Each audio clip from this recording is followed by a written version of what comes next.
you've had probably easier weeks. Why don't you take me back and, in your own words, tell me what happened from the 15th hole on last week. Yeah, look, I was playing some great golf. I wasn't hitting at my best all week, and the last day I found a little something, and I was actually playing really well and hitting it really well. It just, nothing was really happening. I wasn't scoring that great, but I was able to still be in it and still lead in the tournament. And on 15, I made a bad decision to hit a little cut 4-iron instead of a cut hybrid in there, and I landed short, winning the hazard. And then, just I didn't feel like anything, no wheels were coming off or anything like that. Never did the whole time. But on 16, thought wasn't there, wasn't fully committed to the shot and missed it right when the water was well, and wound up making bogey there and tried to go after it on 17 and did, and just pulled it a little bit. Wind died down and didn't get what I needed there, and so I was still in at that point. And then 18 came about and wasn't fully committed to the shot and just pulled it. Hit a bad shot, bad swing, and went in the water, and then a little unlucky on the second shot. And at this point in time, you've lost the tournament, and it's frustrating, it's disappointing, and we're all human, and so those emotions are going to come about no matter who you are. And I was embarrassed, at that point in time, and it was definitely frustrating and disappointing. And when I hit it up there for my, I don't even know what it was, 5th shot,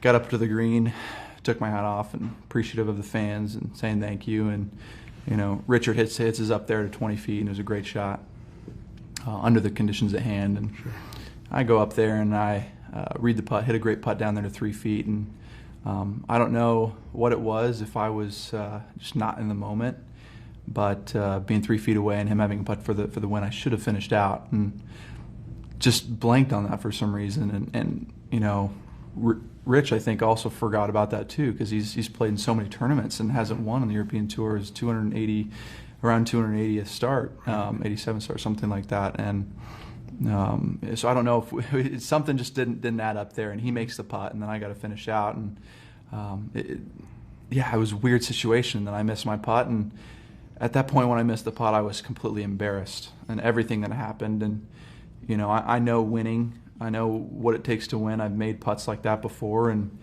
I wanted him to have his light. And when I went over to shake his hand, I said, "Hey, congratulations, great job." And unfortunately, the camera didn't catch that and see that, and I stuck my hand out and was pretty quick. Camera's behind you. The camera was the behind angle that we saw for sure. From the angle that was presented, it didn't look right, and it was quite unfortunate. And so I've been getting a lot of scrutiny lately, and about that situation and about the British Open and things like that. But I don't know that people understand how hard I work at it, and I don't know if people can empathize necessarily that the fact of what I put into it. And now, all that aside, yes, I should have responded better, and that's my fault. I should have shook his hand for a little longer and gave him a pat on the back, for beating me and beating the field. So that is my fault, and I own up to that fact. And I've had to reconcile with that for the past couple of days. But everybody prepares for that putt to win, right? They hit that 10-footer on the practice screen when they're age 12, right? Making that putt and putting their fists up in the air and doing the tiger fist pump, right? Nobody prepares for that little tap in for 8 on the last hole to lose the event when you had the lead a couple holes before. And so there was a lot of embarrassment, a lot of a little bit of shame, and frustration.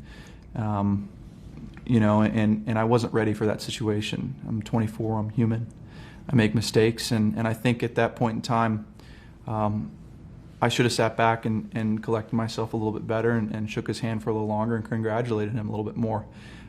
As moving forward from that situation, I'm going to learn a lot from that. I have learned a lot from that. And I think that things will be a little different now. I am unique in the way I do things, so I think people are going to look at me a little more in depth. Well, let me ask you about that, because you say you're unique in your approach. We all know that, right? And that's part of the charm of your abilities and your success too. Do you feel in any way that it's more difficult to gain acceptance? It can be difficult at times. So how have you dealt with that in the past? Well, I just keep looking forward. I keep looking to the future and what I can do positively in the game of golf.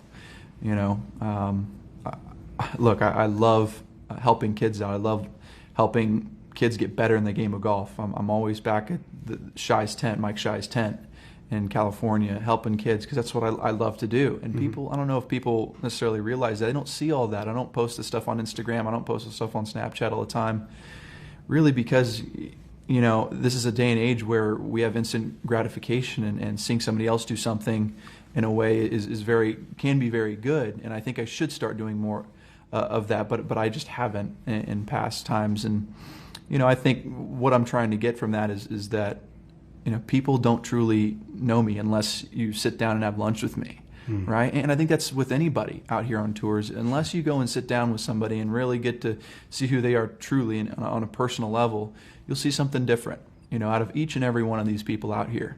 It's not just me, in a positive way, in a very positive way.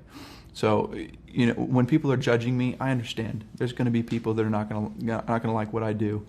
Not going to agree with what I do, but at the same point in time, all I can do is my absolute best. And I failed last week, but I'm going to make it better moving forward. So let me go back to the Open, because I don't know if you are aware the cameras are watching you. I had no clue. Up there on the range. Okay, I thought it was in a private setting. Unfortunately, it wasn't. It was late at night. Yeah, and you're grinding, like you said. I was working really hard, and it was frustrating at that point in time where I felt like I didn't have anything. I had built something at the beginning of this year that was working unbelievably well for a long time. And then it started to slowly slip away, where I didn't have the same neurological sensations, and I've been trying to gain that back for the past few months, and I won without having it, by the way, which was great to see. So you didn't have it when you won. I didn't have it, but at the same point in time, I was able to get it around and score. Okay. And that's what I did at the Porsche European Open, as well as the British Open. Absolutely. And so I was able to still get it in the hole, but not as efficiently as I know I can. And so I've been working really hard, because I know I want to make the team at the end of the year. I want to do well in the FedEx Cup, the finale. I want to play well at the Tour Championship. I want to do well. And so that's never not going to be an issue, is me working hard. Now, some people wear their emotions on their sleeve when things don't go their way a little differently. I'm a guy that goes to the driving range and tries to figure it out. And sometimes those emotions are going to come out there, and I think if there's one thing that I can say about that, is that it's going to be more visible no matter what. And so, when you see me working hard and trying to do my best, and you maybe see a little bit of frustration here or there, that's me trying to do my best. And I think that if people could see that, I think they would have a different opinion of me a little bit. It's in a positive way. It's not necessarily in a negative way. I don't believe so. Yeah. See, I think anybody who's played golf, and most of the people who are watching this have played and love it, and we all get to that point of frustration. Absolutely. The difference, perhaps, is that we don't see the best in the world when the difference is this much, get to that point and that level of frustration. Right. So given what the cameras caught you on the range at the Open, and given what happened in Europe last week, how do you be the same guy fighting for this little bit of difference that you want to find, yet not show it to the world all the time, because you know that's going to change people's perception of it? Absolutely. And I think the biggest thing for me that's got to change is being aware. That passion is never going to leave me, but the frustration and the emotions that come out of me can be withheld. And that's just through brain training. I got to train myself, and I'm doing that right now. So that's something that I'm going to keep working on, and I'm going to make it better. I'm still going to have that passion out there, still going to have that fire. When I win, I'm going to be exploding with joy, and when I lose, I'm going to be gracious. You mentioned a team, and you mentioned the Ryder Cup, and you check everything. You know every number that's out there. For sure. Probably too many. Probably. And you know where you are in the standings. Yeah. How much of that is on your mind as you're trying to grind for every single shot and the value of every single result between now and either making that team or hopefully getting the phone call to be selected to that team? Yeah, I think I think about it after golf rounds, or even a little before rounds, or before I practice or after practice. But when I'm doing my job, when I'm executing shots, I'm solely focused on that. I really am. because that's what's going to make the difference, not me thinking about making a team. Mm-hmm. So, everybody's going to be watching you a little bit differently now. For sure. Can you still be the same golfer, the same guy, and go through the same things that have gotten you to this point where you've had a terrific year, knowing that people are going to have you under a different microscope because of the last couple of weeks? Right. Yeah, I don't want to be an emotional robot. That's not me. Never was, never is, never will be. You can't be your best if you're an emotional robot. Right. Yeah. I mean, some of the stuff that's produced in your brain is necessary relative to the environment that you produce. So at the same point in time, when the going gets tough, I'm a professional. I'll be a professional and do the right thing. I know that's the case. I've learned from every situation that has occurred throughout my short professional career, and I'm going to keep making it better each and every day. How tough was this week on you? Pretty bad. Yeah. It was a knock in the gut. I really felt like, yes, I didn't shake his hand for a little longer and give him the respect that he was due. But I really didn't feel like I did anything that was detrimental, super detrimental. And when I started hearing all this stuff come about, it was frustrating. It was disappointing. It was saddening because I felt like I'd let a lot of people down, let my sponsors down, let the game of golf down. And that's not ever the way I want to be represented. And I'm going to make it right. I'm going to change it and make it right. So moving forward, it's a new light, new day, and we're going to go play some good golf here in Akron and play well, and have a great time doing it. And be passionate about it, and hopefully do something great at the end of the week. And I heard you want to do a couple of things here going forward. If you have some success and a way to maybe in your own heart do a little bit of giving back over the next couple of weeks. Yeah, that's something that I'm always about, giving back, like I was talking about, to junior golf. I love what the JGA&C and NCGA Junior Tour has done for me. They've been an incredible help in getting me here in my golf career, and I wouldn't be here without them.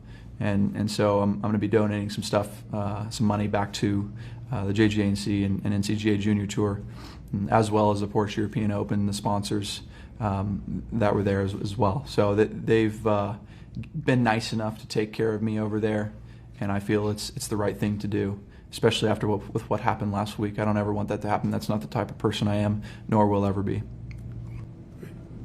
Thank you. Thanks, man. Appreciate it.